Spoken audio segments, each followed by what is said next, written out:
Kejaksaan Agung menangkap bos Sriwijaya Air, Henry Lee, pada Senin malam atas dugaan keterlibatannya dalam kasus korupsi tata niaga timah di wilayah IUPPT Timah 2015-2022. Sebelumnya, Kejaksaan Agung memang telah menetapkan Henry sebagai tersangka dalam kasus tersebut. Dan untuk mengetahui perkembangannya, kita langsung saja tergabung dengan koresponden CNN Indonesia Sufiani Tanjung.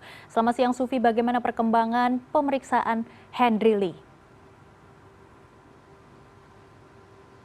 Iya, Maggie, saat ini saya berada di Kejaksaan Agung di mana pada hari ini kami masih menunggu informasi terbaru apakah memang akan dilakukan pemeriksaan kepada Henry Lee setelah penangkapan Henry Lee di Bandara Soekarno-Hatta pada 18 November 2024 lalu. Jika kita menilik kasus yang menjerat bos dari Sriwijaya Air ini, maka kita harus mundur ke belakang sekitar 6 bulan yang lalu, di mana pada tanggal 29 Februari 2024 telah dilakukan pemeriksaan kepada tersangka Henry Lee dalam kasus tata niaga izin usaha pertambangan timah di Pulau Bangka, di mana Henry Lee saat ini sudah ditetapkan menjadi tersangka ke-22 dalam kasus yang merugikan negara hingga mencapai 300 triliun rupiah.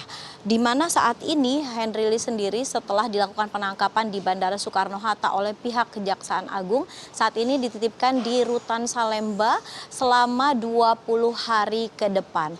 Dan pada saat proses penangkapan sendiri, Henry Lee memang sebelumnya telah menjalani 1 kali pemeriksaan oleh Kejaksaan Agung pada tanggal 29 Februari 2024. Namun pada tanggal 25 Maret 2024, Henry Lee sendiri dinyatakan berada di Singapura dan berdalih tengah melakukan pengobatan. Kemudian dari pihak Kejaksaan Agung melakukan pemanggilan secara patut selama sebanyak beberapa kali, namun Henry Lee sendiri mangkir dari panggilan Kejaksaan Agung hingga pada akhirnya 16 April 2024 Henry Lee ditetapkan oleh pihak Kejaksaan Agung sebagai tersangka. Kemudian dikeluarkan Kejaksaan Agung sendiri mengeluarkan perintah pencekalan yang berlaku selama 6 bulan pada saat itu hingga bulan November 2024 ini, sehingga Henry Lee sendiri tidak memiliki paspor karena dilakukan penarikan paspor RI atas nama Henry Lee, sehingga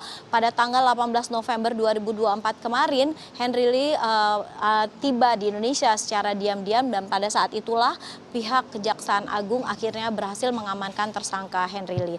Dan sejauh ini sejak penangkapan yang dilakukan pada 18 November 2024, pihak Kejaksaan Agung sendiri belum melakukan pemeriksaan kembali kepada tersangka dalam kaitannya dengan dugaan tindak pidana korupsi dalam tata niaga usaha tambang timah di Pulau Bangka. Dan kalau kita melihat apa yang menjerat dari Henry Lee sendiri, ini kita melihat juga bahwa memang Henry Lee ini merupakan petinggi dari PT TIN yang memang melakukan proses peleburan dari hasil timah dari tambang ilegal, yang kemudian juga melakukan penjualan dengan membentuk 2 perusahaan fiktif. Dan kegiatan ini sudah berlangsung cukup lama, Maggie, karena berlangsung sejak tahun 2015 hingga tahun 2022 ini. Dan sejauh ini tentu saja kita masih menunggu apalagi gebrakan dari Kejaksaan Agung terkait dengan dugaan perkara tindak pidana korupsi yang terjadi di usaha pertambangan timah di Indonesia.